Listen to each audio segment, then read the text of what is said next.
আজিৰ ক্লাছটোত আমি surface chemistry chapter 2 কলয়েডছ টপিকটো ষ্টাৰ্ট কৰিম। এই কলয়েডছবোৰ আমাৰ কাৰণে বহুত ফ্যামিলিয়াৰে হয়, আমি ডেইলি কলয়েডছ দেখিয়ে থাকোঁ। এই ক্লাছটোত আমি এই কলয়েডছবিলাক কি হয় একচুৱেলি সেইটোৰ ওপৰত জানিম আৰু ইয়াৰ প্ৰপাৰ্টিজবিলাক অলপ ডিছকাছ কৰিম, ঠিক আছে। এতিয়া তোমালোকে সলিউশন মানে কি হয় জানা, যেতিয়া আমি পানীত অলপ সল্ট এড কৰি দিওঁ,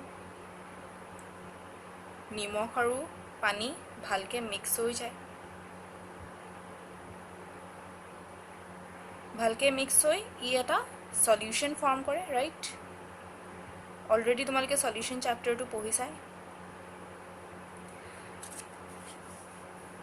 যদি আমি পানীত অলপ বালি মিক্স কৰোঁ, স্যান্ড, তেতিয়া কি হ'ব, এই বালিখিনি এইখিনিতো ৱাটাৰত মিক্স নহয়, ই এটা সেপাৰেট ফেজ হিচাপে থাকি যাব তাত, মানে ই একেবাৰে ইমিসিবল, ই এটা সাসপেনশন ফৰ্ম কৰিব। ওকে, সো দুটা এক্সট্ৰিম আছে মিক্সচাৰ এটাৰ, এটা হৈছে সলিউশন য'ত ভালকে মিক্স হৈ যায় সলিউট আৰু সলভেন্টটো, আৰু এটা হৈছে সাসপেনশন য'ত একেবাৰেই মিক্স নহয়। এতিয়া এই দুটা এক্সট্ৰিমৰ মাজতেই কলয়েডছবিলাক থাকে।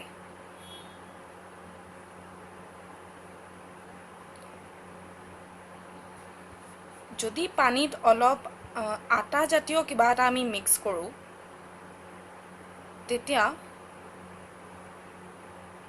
তোমালোকে দেখিছা যে ই এটা ক্লিয়াৰ মিক্সচাৰ ফৰ্ম নকৰে, অকণমান হোৱাইট নিচিনা হৈ থাকিব, কিন্তু ই একেবাৰে সেপাৰেট হৈও নাথাকে, হয়নে? মানে ই সলিউশনো নহয় সাসপেনশনো নহয়। বা মিল্কটো সেইটো ইমেজিন কৰিব পাৰা, milk is NEDA a solution নর এ সাসপেনশন। মিল্ক কি হয়, ইউ এই ক্যাটেগরিতে পড়ে। This mixture or milk, these are colloids, ঠিক আছে। কলয়েডছবিলাক সলিউশন আৰু সাসপেনশনৰ এটা মাজৰ অৱস্থা হয়, বুজি পাইছা কিবা এটা? মানে ইয়াত পুৰা ভালকে মিক্সও নহ'ব ইয়াৰ কম্পোনেন্টছবিলাক, কিন্তু একেবাৰে সেপাৰেট হৈও নাথাকে। ইয়াত এতিয়া দুটা ফেজ থাকিব, ওকে। এতিয়া সলিউশন এটাত যেনেকৈ আমি দুটা কম্পোনেন্টৰ নাম কি কি কওঁ, সলিউট বুলি কওঁ আৰু এটাক সলভেন্ট বুলি কওঁ, আৰু প্ৰসেছটোক আমি কওঁ ডিজলিউশন, মানে সলিউটটো সলভেন্টটো ডিজলভ হৈ যোৱা বুলি আমি কওঁ, ঠিক। ইয়াত এতিয়া আমি এই টাৰ্মটো ইউজ নকৰোঁ, ইয়াত আমি বেলেগ এটা টাৰ্ম ইউজ কৰিম, সেই টাৰ্মটো হৈছে ডিসপাৰশন, মানে ডিসপাৰ্স হৈ থাকিব, ওকে। এতিয়া ইয়াত এই এক্সাম্পলটোত ৱাটাৰটোক আমি কম ডিসপাৰশন মেডিয়াম, এণ্ড দিস ফ্লৰটোক আমি কম ডিসপাৰ্সড ফেজ।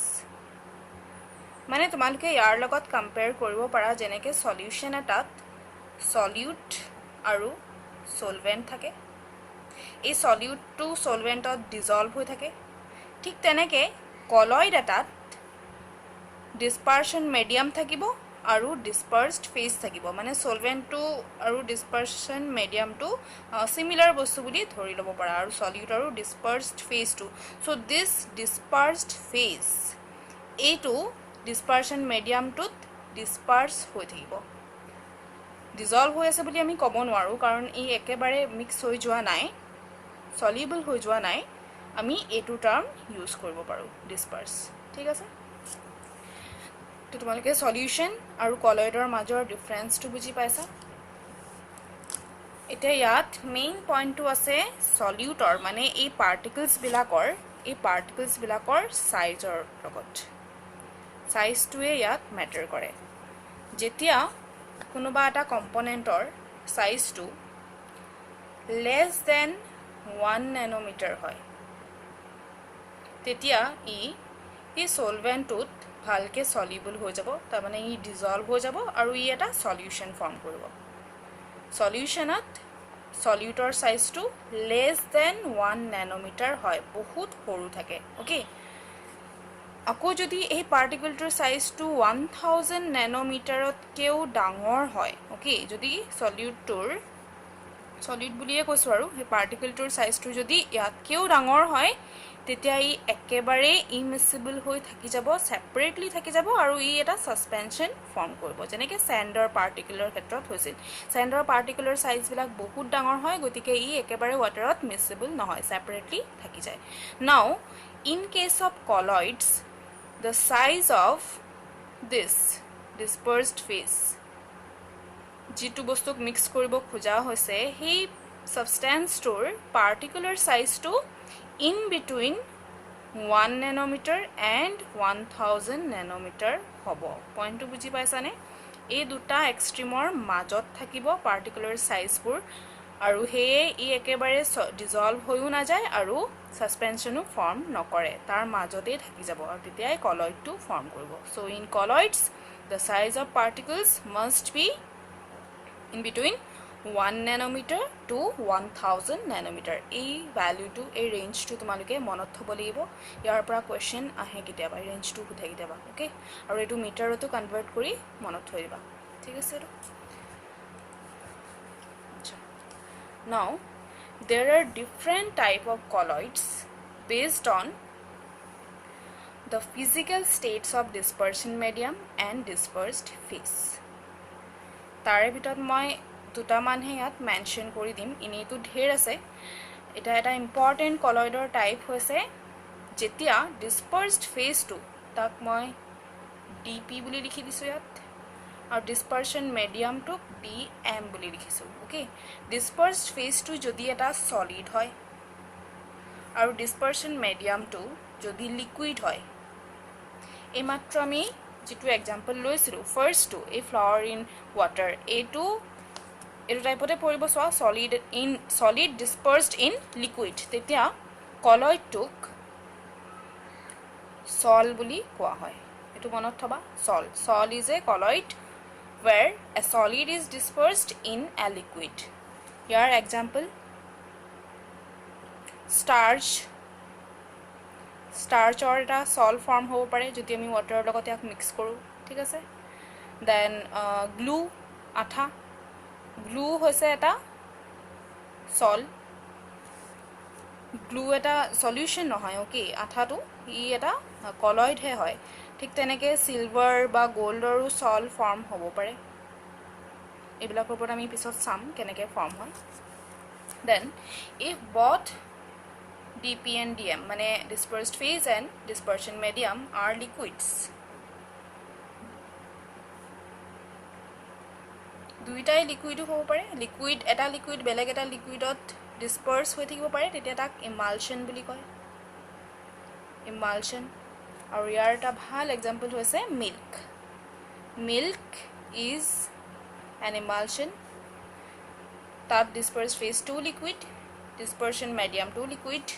ইয়াত একচুৱেলি ডিছপাৰ্সড ফেজটো অইল হয় আৰু ডিছপাৰ্সন মেডিয়ামটো ৱাটাৰ হয়। অইলৰ পাৰ্টিকলছ ৱাটাৰত ডিছপাৰ্স হৈ থাকে। তোমালোকে কেতিয়াবা মিল্ক অবজাৰ্ভ কৰিবা, ওপৰত অইলৰ ড্ৰপলেটছ নিচিনা অলপ অলপ দেখা যায়, ঠিক আছে? And if the dispersed phase is solid and the dispersion medium is gas, then it is called aerosol. যেনেকে স্মোক, ধোঁৱা, তাত সলিডৰ পাৰ্টিকল, কাৰ্বন পাৰ্টিকলছবিলাক গেছত ডিছপাৰ্স হৈ থাকে। আকৌ গেছ ডিছপাৰ্সড ইন সলিড, এইটো নালাগে, লিকুইড ডিছপাৰ্সড ইন গেছ, ইয়াকো এৰ'ছল বুলিয়ে কয়।